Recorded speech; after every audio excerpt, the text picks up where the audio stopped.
have with the situation. And so we made the decision to mail that out to every voter and let them decide if they wanted to vote from home, because we were stuck by the constraints of law that we have to hold the election on May 19th. The May 19th date is set in statute. The only people that can change that in a normal period of time would be the General Assembly. Now with the emergency that we have on, there's possibility that we could move it out if the emergency period was extended into the May 19th period, but it's not been done yet. So we have to move forward with May 19th until something else changes on the ground. Okay.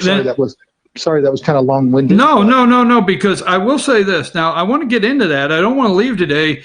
I don't want to go there right now, but the governor, a source tells me the governor says, you have the authority to move it.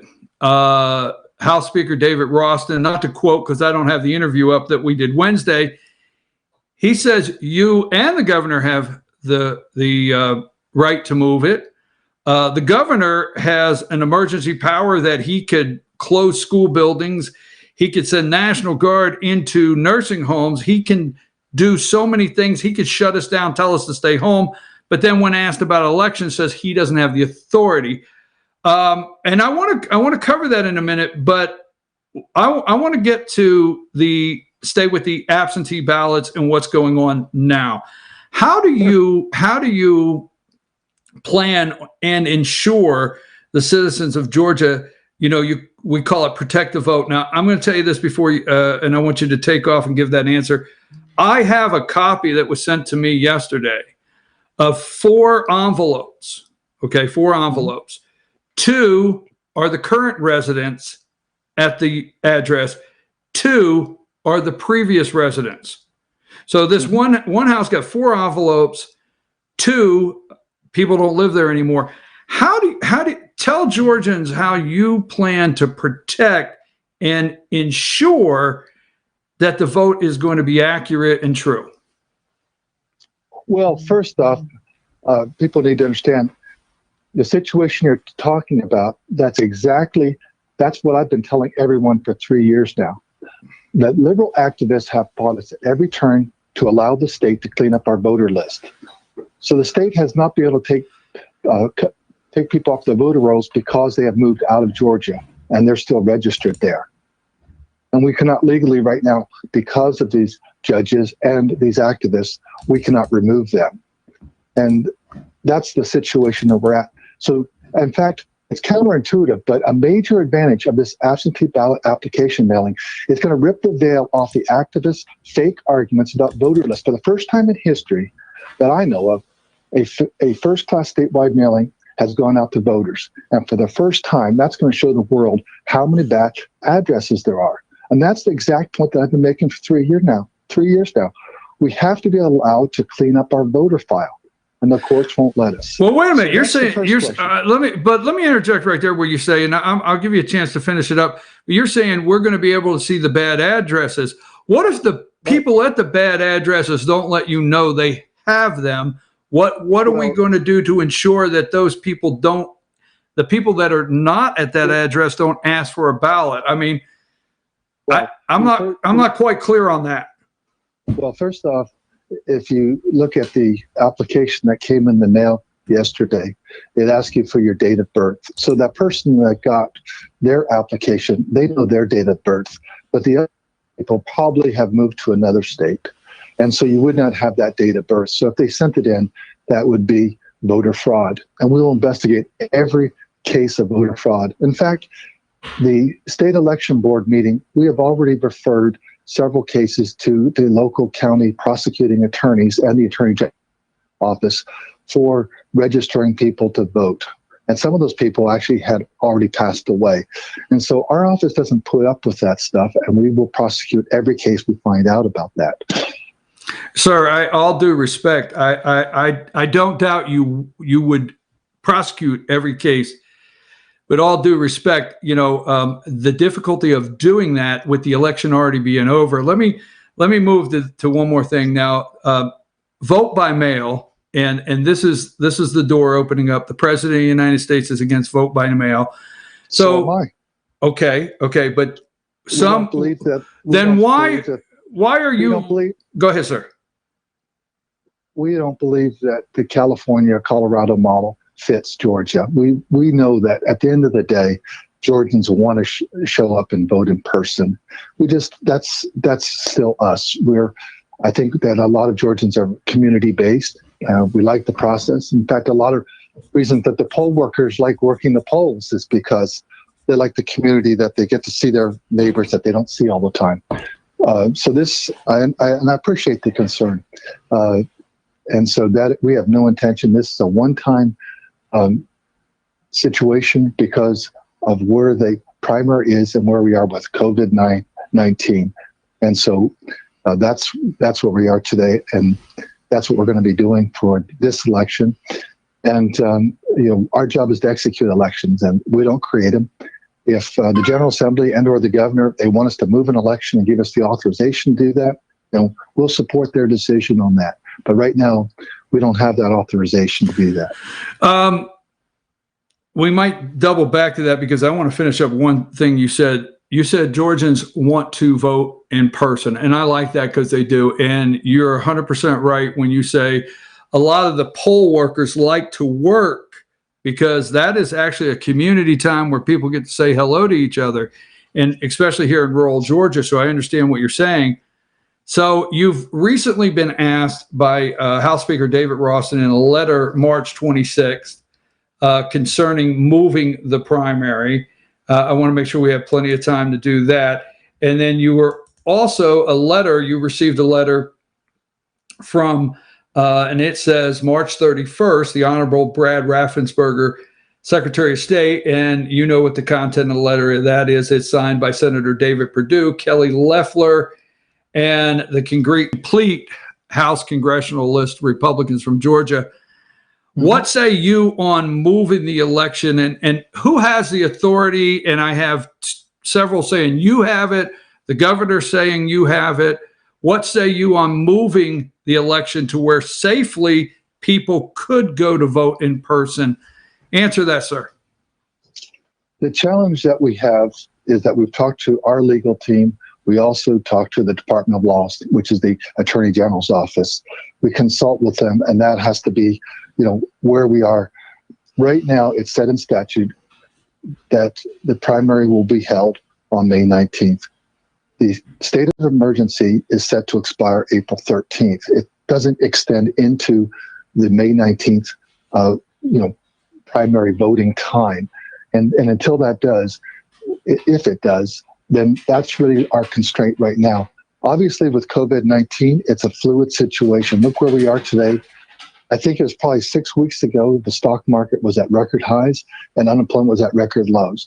And so it's a very fluid and dynamic situation. And if that state of emergency changes and other things happen that provide us that authorization, then we understand the situation and we will take a look at. We understand the issues that we're facing, and what we have right now is what we have. And so I'm working within the constraints of the law, and I have to follow the law. My job is to execute the elections based on the laws that I have. I can't create law. And so we understand we're not a legislative body. We're really the administrative body. And so I just have to be very, very respectful of that. And it's putting us between a rock and a hard place, but I also understand the other side too. And I think that pretty well encapsulates where we are right now. Yeah, but I'm going to tell you something. All due respect, I didn't hear. I understand what you're saying about the state of emergency having to extend past April 13th that the governor has in place. I think what we want to know here, and you happen to be the one on the line with us, so thank you for being with us, and you're the one on the line and taking it. We want to know who has the authority. Now, the Georgia General Assembly cannot come back in. That's just ridiculous. Yeah. We know what happened last time. We can't take that chance. So we can't ask them to come back in. The governor, my understanding, the governor has told another media outlet that you have the authority. Governor Kemp is former Secretary of State, so he may understand that very well as the governor today. Who has the authority? Because The governor said yesterday at a press conference he had talked to his legal team, and he says he don't have the authority. You say, who has the authority to move this election? And let me ask you directly, do you think it should be moved? Let's answer that. Do you think we should move this out to try to get people to be able to go vote, make it safer for the older poll workers, give more space and time? So do you think it should be moved? Who has the authority? Well, Brian, to your question, do I think it should be moved?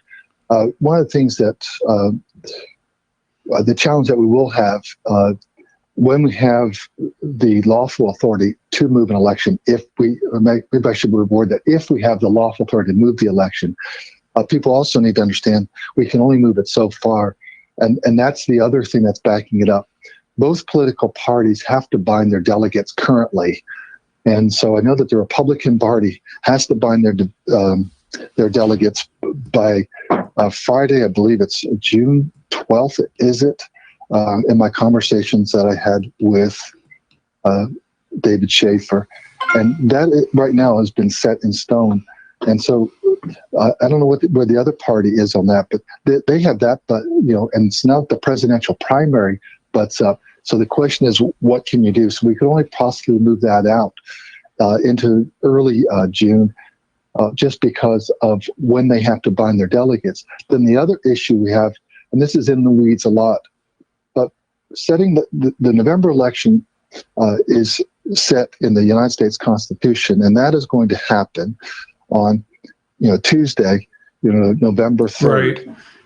The UOCAVA ballots for overseas military ballots backs up, by the MOVE Act, which is a federal statute, backs up 45 to 49 days. So you back up on the calendar there. Then you have to do ballot building.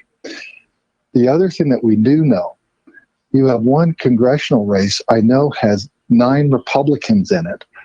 The one for Congressman Graves' seat, I don't know how many Republicans are in that one. Then you have the 7th district that has a whole passel load of Republicans and Democrats that are running. So we know that there will be runoffs. So, and the runoff period is also 60 days because these are federal elections. And so we have that issue. So you can only back it up into June so far. And so we will still have the remnants or some vestige of COVID-19 in June is my best estimation. But I'm an engineer. I'm not a doctor, and I'm not with CDC. But I just kind of look at where we are right now, and I don't believe we've hit the peak. I think people are saying in 2 weeks that could be our peak. But like I said, it's so fluid. We don't exactly know. So it is somewhat day by day, week by week. I know that I hate to be so long-winded in my answers, but you understand the complications. So that's where we are right now, and I don't know if I can add much more to it. It's probably not the answer that you want to hear. No, but let me say this in a short time, because for our viewers out there, you and I met several times on the campaign trail. You campaigned very hard. We met several times. We met at this barbecue or that barbecue, and I know you remember what that was like, 7 days a week campaigning. Also, candidates had to get out and have meet and greets and fundraisers and one thing after another. So first and foremost, to the candidates out there that paid a qualifying fee that you did when you ran, they're not able to get out and campaign right now. If they campaign, it's considered insensitive. They can't go to meetings. Republican parties can't have meetings. Democrat parties, all the above. So on that side, it's really not giving the voters an opportunity. And this is not your fault, sir, but it's really not giving the voters the opportunity to clearly meet the candidates and the candidates an opportunity to campaign. So that being said, now also the poll workers, the average age of poll workers are older. And we need more time, my opinion, maybe to make sure that we're safeguarding our poll workers and we have enough people to put in place. There's so much that could be said with what little time. I guess I asked you this. Let's say you are to facilitate, Secretary of State facilitates elections in the state of Georgia.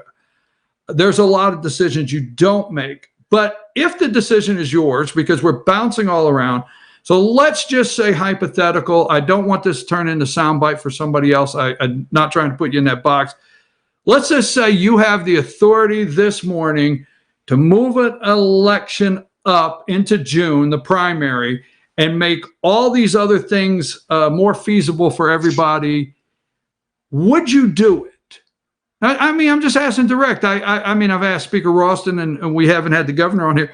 Would you do it if everything lined up and you do have that authority? Do you feel it would be best to move into June or pick another date? Well, give us a bit more time to really assess the situation, Brian, and we should have an answer for you in the next week or so.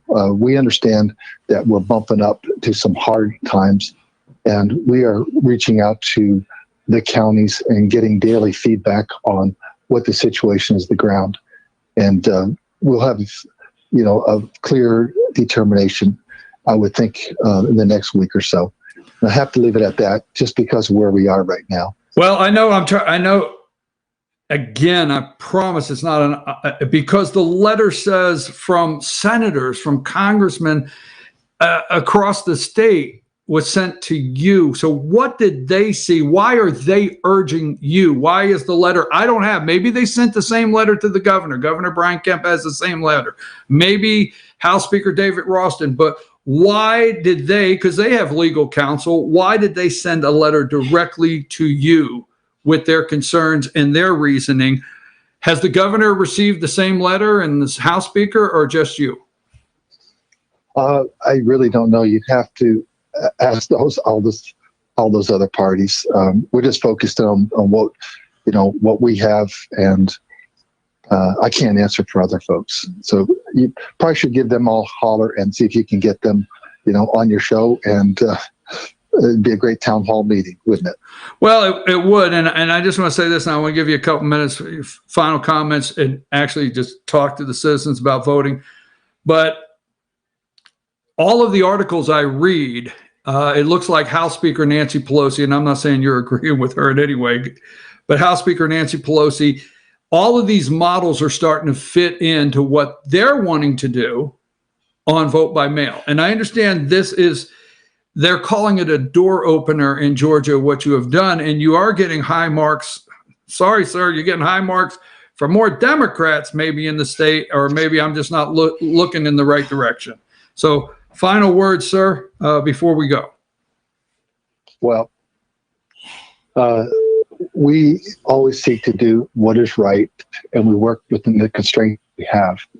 I would let voters know that the one advantage of the absentee ballot application mailing, that it is going to rip the veil off the activist fake argument about voter list.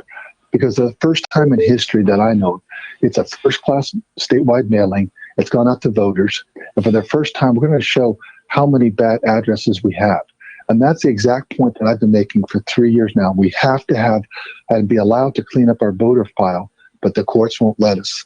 And so we're going to get good intelligence off of this. And we are also going to be very vigilant in this. We are going to make sure that we have in place signature match.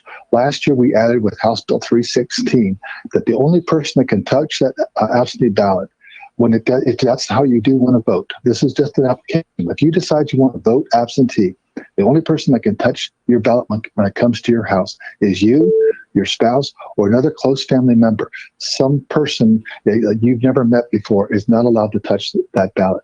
And if we hear about absentee ballot fraud, we will prosecute it. And so that's where we are right now. And I know that how stressful it is for all Georgians right now, because we have right now a health crisis, and we also have a major economic crisis, and you're getting it from both sides. And I understand that stress. And and my heart goes out to every one of you. Particularly, we're now hearing about people that we know that are passing away, and it starts to touch closer to home that this is touching other people, and it's just a very difficult time. And so we're very mindful of that, and we want to be work with you the best we can in a very difficult situation. Brian, thanks so much for having me on today. Hey, thank you, Mr. Secretary. We appreciate you so much, and we know you're going through some troubled times right now as far as this, and we want to tell you how much we appreciate it, and we know you're up against it. Thank you very much, sir. You have a wonderful day. Appreciate you being on. Okay, folks, it's Secretary of State Brad Raffensperger. I do want to say I appreciate him being on. and being with us. And I want to say this before I close. He is the one that's on the air, okay, with me. I'd like for Brian Kemp, the governor, to come on. I will respectfully ask him the questions, but somebody has to answer the questions. And I put a little pressure on the secretary, and not in being disrespectful, but somebody has to be the answer to this question. Or are we just overreacting? I don't know. We'll be right back. Don't you go anywhere. We're not done yet. We have North Georgia Senior Living right after these commercials.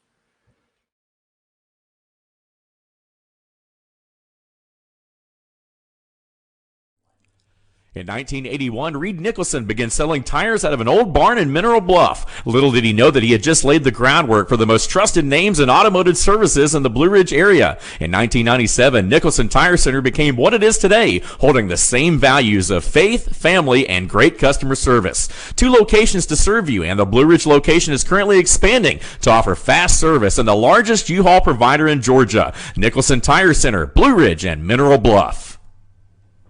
Circuit World has complete queen bedroom packages at amazing prices. Get this queen bed, dresser and mirror, 1 nightstand, bedding set, and free 32-inch TV, all for only $1799.99 or $129.99 a month. Or get this complete queen bedroom set and sleep in style, also for only $1799.99 or $129.99 a month. What an incredible deal! Stop in today at one of our 5 locations and get the furniture you've always wanted at Circuit World.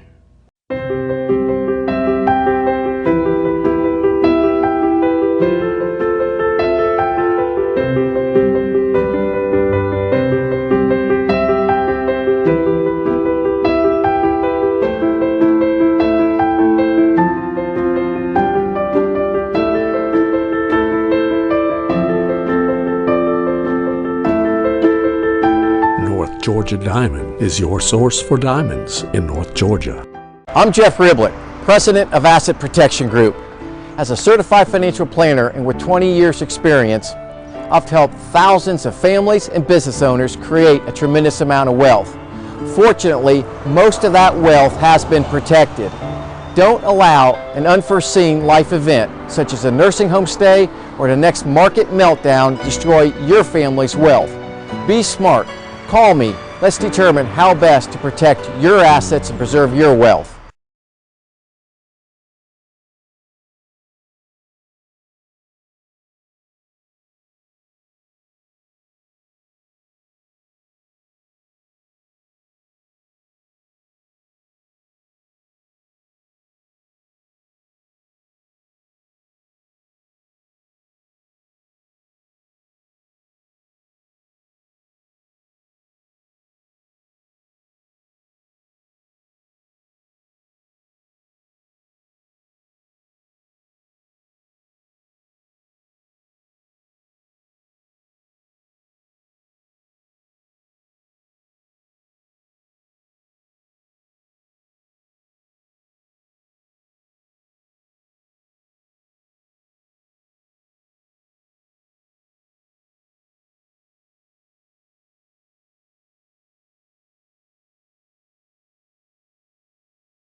For me to bring in.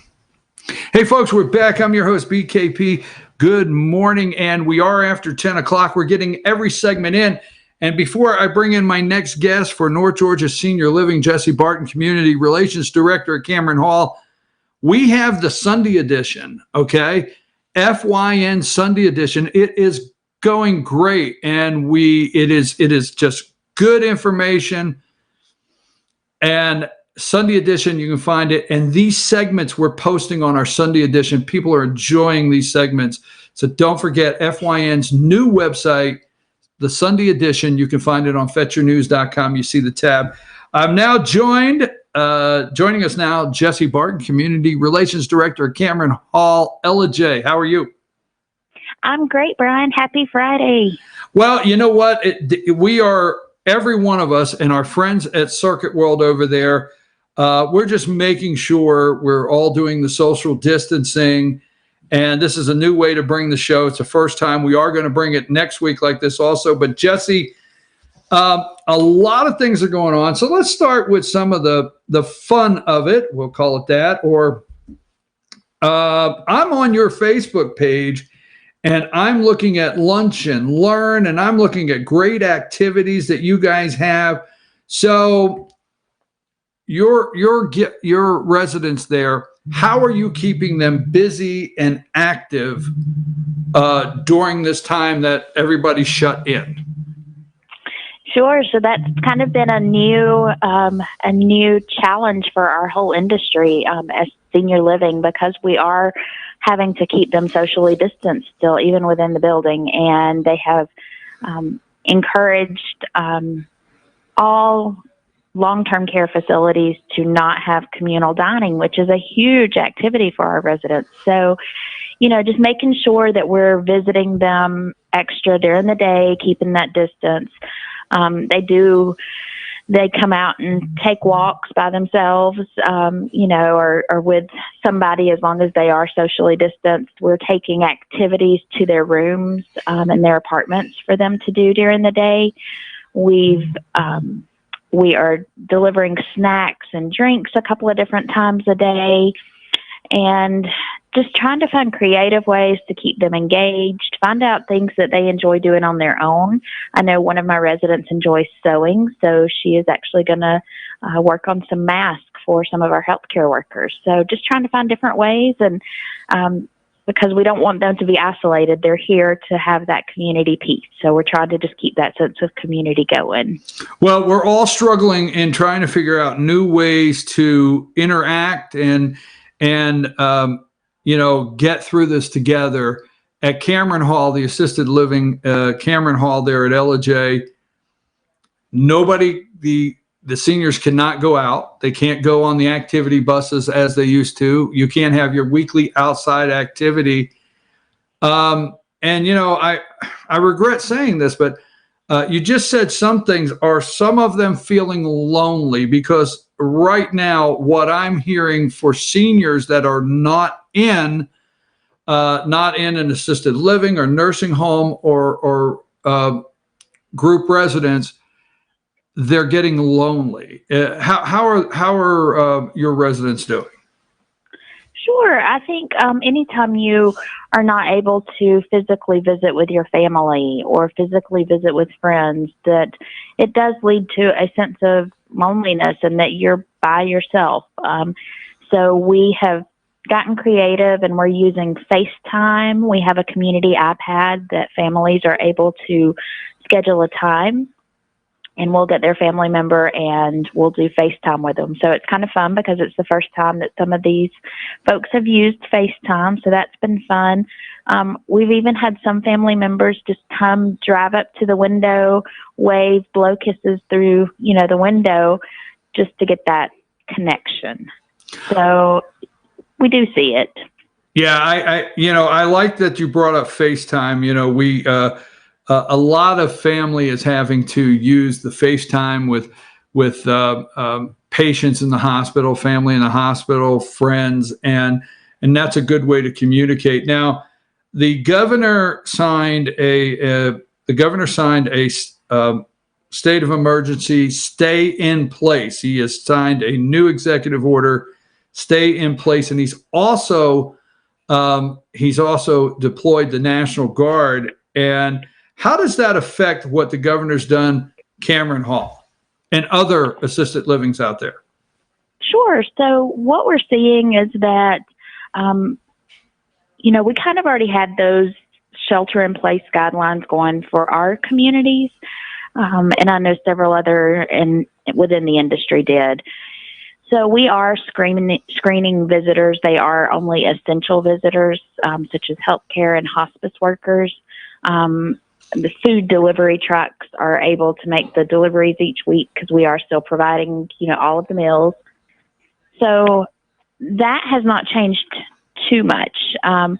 What is different is that the National Guard is going into long-term care facilities, nursing homes, assisted livings, personal care homes that have an outbreak, and they are doing some pretty intensive disinfection. If you notice on Twitter, on the Georgia Guard page, they're posting pictures of some of the communities that they have been into to help them sanitize, just to help kind of get a control on that, because it can take a lot of people in an emergency situation like that. And my heart goes out to the communities that have had outbreaks, because I know those caregivers are working so hard to keep those residents healthy. And to have that outbreak and it's unprecedented. I know that word has been used so much lately, but this is something so different for us in the industry to deal with. I understand. I understand, Jesse. And I understand maybe the difficulty in answering some of the questions, because to me, asking the questions don't come out logical. It's not logical to me to say, okay, what is a new way we're checking on our seniors? So I want to ask that. I mean, because you're trying to make logic. Let me ask that, because I'm very concerned myself, and we're talking about seniors this morning, and Jesse will help you anyway, because if you're home, you're alone, you're lonely, you're not getting your meals. I mean, this is a scary time. We want to make sure you have somebody you can talk to, and anybody that can give you all the information. And Jesse is that person. But Jesse, we generally say go check on our neighbors, and that means going next door, or the neighbor we know are seniors, and knocking on the door and saying, "Are you okay? Can I come in?" We're not supposed to do that now. So right. How can we check on our neighbors? What say you on how we can effectively try to check on our neighbors and keep up with our seniors and see if they're okay? So what we're encouraging is I'm going to use a word that's kind of trendy now, go vintage. Pick up your phone, call your neighbor. I saw a neat thing I've really gotten into Twitter lately. So I saw a neat thing on Twitter the other day that somebody had posted. They had put just some construction paper, a piece of green construction paper, yellow, and red. And so what they did is they talked with their senior neighbor and said, okay, each morning when you wake up, I want you to put that color, whatever color that suits the situation. I want you to put that in your window. So green, all's good. We're feeling good. I've got everything I need. Yellow means, you know what? I might be needing some supplies. I might need your help getting something. Red means emergency. Please call for help, or please call 911. So I thought that was a really creative way to say, hey, I know you're there. I'm checking on you. And it gives that senior, I've got to get up and I've got to put that piece of paper in the window for my neighbor so they'll know. And it's increasing some communication, but keeping that distance as well. So telephone, sometimes people say, oh, if my lamp's on, I'm good. If my lamp's not on, you might want to check on me. So come up with something creative with your neighbor and connect with them on a different level that way. Jesse, I appreciate that very much. Folks out there, seniors, Jesse, I want you to give the folks the phone number, the way you can get in touch with us. And another thing I'd like to say is our seniors, they're tech savvy a lot now. There's several that, don't have a computer maybe, but there's a lot of seniors that are tech savvy and are on Facebook. So Folks, Jesse, tell them how they can get in touch with you if they need any kind of help, any kind of information that you could help them with. Sure. You can reach me by phone, which is 706-515-4100. Or I do encourage you, as Brian mentioned, Cameron Hall has a very active Facebook page. We've actually put up a community-wide bingo game for all of Gilmer County to participate in. You have a chance to win a TV or even a raised garden bed. We also have some lunch and learns, just talking about different ways to cope with being a caregiver, watching out for scams. What are the different types of long-term care facilities we're hearing about on the news? So be sure to check out that calendar on our Facebook page as well for live lunch and learns. Right here, Cameron Hall. During this time, it's important to keep our residents healthy, happy, and active. Hallway Bingo was a hit this morning. What were they doing in the hall? What's Hallway Bingo? So Hallway Bingo is we set up a chair outside their door and had a card in their chair. So all they had to do was come out to the chair, use that card, and we did bingo numbers over the loudspeaker, and they were able to call bingo from that. That's great. That's great. Yeah. Jesse, I appreciate it, and I want to thank you so much for coming on and talking about these difficult times we're trying to get through, where assisted living and our seniors are concerned. And one last thing, folks, scams, okay? Let me tell you, I have watched, and Jesse, I'm for sure you're keeping up with it, but while we're together on this, I have watched every day. I have made sure every afternoon I tune in for the president's press conference.